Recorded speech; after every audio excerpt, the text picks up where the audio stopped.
एक बार ये दास कुछ भक्तों को 5-7 भक्तों के साथ वो स्थान देखने गया था जहाँ पर हमने पढ़ा था और कि परमेश्वर कबीर जी ने जगन्नाथ के मंदिर को समुद्र में बहने से बचाया था। यानी समुद्र, जगन्नाथ जी का मंदिर बन जाता था और समुद्र में तूफान आता था, उसको ढा देता था। ऐसे 4-5 बार 6 बार हुआ था।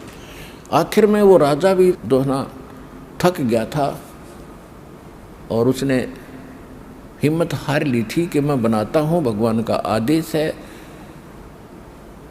और समुद्र बनने नहीं देता।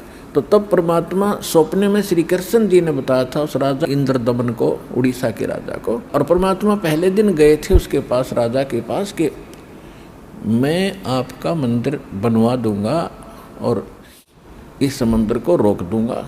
एक वृद्ध से रूप में गए थे, लेकिन जब इंद्रदमन पर का विश्वास नहीं हो रहा था तो सपने में श्री कृष्ण दिखे और कहा कि जो महात्मा आए थे ना तेरे पास, ये परम शक्ति युक्त है, मैंने ध्यान लगा कर देख लिया और उनसे अर्जी लगा। तो ऐसा किया गया था कि परमात्मा ने कहा था कि जिधर से समुद्र उठकर आता है वहाँ मेरा एक चौरा बना दो, चबूतरा, एक पत्थर तराश के ऊपर से और एक बना दिया गया। वहाँ परमात्मा बैठ के उतार हो गया मंदिर और परमात्मा वहाँ बैठ गए थे उस स्थान पर। और समुद्र ने तो आना ही था, ऊपर उठ गया 40 फुट ऊपर, और परमेश्वर ने ऐसे वहाँ कर दिया बैठे बैठे। वो ऐसा रुक गया था समुद्र जैसे पहाड़ खड़ा हो, वहाँ का वहाँ जाम हो गया था। तो जल का देवता, समुद्र का देवता आया, उसने कहा जी मुझे जाने दो आगे। परमेश्वर ने कहा कि क्या करेगा आगे जाके, कि मंदिर को तोड़ूंगा, कि ये मंदिर आम मंदिरों जैसा नहीं है, इसमें कोई पाखंड पूजा नहीं होगी, इसमें कुछ भी मूर्ति आदि नहीं रखी जाएंगी, इसमें केवल भक्ति मार्ग होगा और इसको मत तोड़ो। और यही श्री कृष्ण जी ने आदेश दिया था स्वप्न में कि उसमें ना कोई मूर्ति रखी जा, ना मूर्ति की पूजा हो। तो ये तो बाद में मूर्तियाँ किसी के कहने से एक नाथ आया था, गोरखनाथ, भेष बदल कर उसने मजबूर कर दिया इंद्रदमन को, जब वो 3 मूर्ति बनवा कर रखी थी। ये कई बार सुनाएंगे कभी कथा, क्योंकि आज विषय दूसरा है। और उन मूर्तियों के भी हाथ दोनों नहीं बन पाए थे, कारीगर पच लिए थे। वो भी परमात्मा ने फिर जाकर रजा करी थी, इतनी भी बनवाई उनकी, क्योंकि राजा बहुत डर गया था। तो मूर्तियों की पूजा नहीं होती वहाँ पर, अलग से ही प्रसाद प्रसूद बना को बाँट बूट देते। पहले उसमें एक ब्राह्मण रहता था, कथा सुना करता था, को दर्शनार्थ आते थे। फिर वो समुद्र चला गया था, उसको और काफ़ी लंबी कहानी है, फिर बताएंगे। तो वो स्थान आज भी कबीर पंथियों के द्वारा सुरक्षित है कि जगन्नाथ के मंदिर को परमात्मा ने बचाया था। इस कंडीशन से बचाया था कि इसमें कोई छुआछात नहीं करेगा और कोई मूर्ति पूजा नहीं होगी। अपनी सामर्थ्य दिखाने के लिए।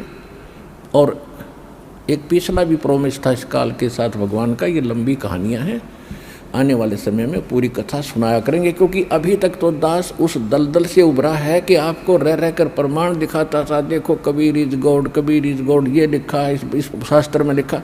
अब दास आपको एक ऐसी कथा सुनाया करेगा, आपकी आंखों से आंसू बहा करेंगे इतना। क्योंकि अभी तक तो मैं सुनाता ये कथा थर आपके जचड़िए नहीं थी कि कबीर जी ने ऐसा कर दिया, नहीं, मन टेकने नहीं देता।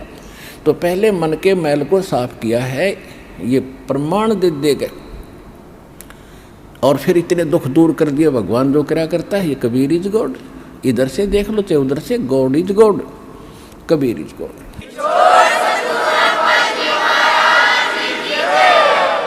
तो हम वहाँ गए तो वहाँ पता चला कि एक गाइड लेना चाहिए जगन्नाथ को जानने के लिए। कबीर साहब के स्थान को हम देख आए थे, फिर जगन्नाथ के बारे में जानकारी हमने प्राप्त करनी चाहिए। तो एक गाइड होते ब्राह्मण वहाँ पर, तो उनके भी अक्षेत्र बटे हुए हैं कि उस अक्षेत्र का हरियाणा वाले का अलग पुरोहित गाइड बनेगा, दूसरों का अलग ऐसे था।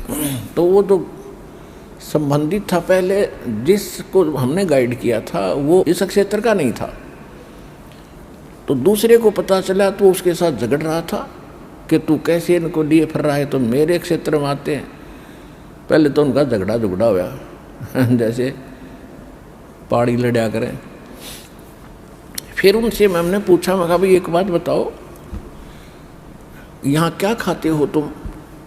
तो वो पंडे बताते हैं कि मछली खाते, पंडित होकर तो मछली खाओ, कमाल के आदमी हो। तो वो कहते हैं कि और क्या खाएं। तो हमने पहले परमात्मा की वाणी पढ़ते थे, अविश्वास नहीं था कि इसमें जो लिखा झूठ होगी, लेकिन अब पक्का विश्वास हो गया।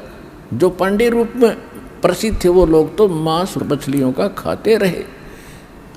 तो कहते हैं तुम उधर से तो इतने स्वच्छ बने फिरते हो और मांस मछलियाँ खाते, पांडे मछली का मांस खाते हो, तुम्हारी शुद्धता और ये भक्ति कैसे बनेगी? ये गलत है और ये साधना तुम्हारी गलत है और ये आहार भी गलत है। परमात्मा ने बताया कि बासमती चावल पकाओ और गरत खांड टुक डार और गरीब दास करो बंदगी, ये कूड़े काम निवारे। कि आहार बताता हूँ क्या खाओ। कहते बासमती चावल बनाओ और उसमें खांड और घी डाल के खा के देखो कितना आनंद आवे। और कहते हैं गरीब दास करो बंदगी और ये कूड़े काम निवारो, बुरे काम छोड़ के और भक्ति करो और ये आहार करो तुम।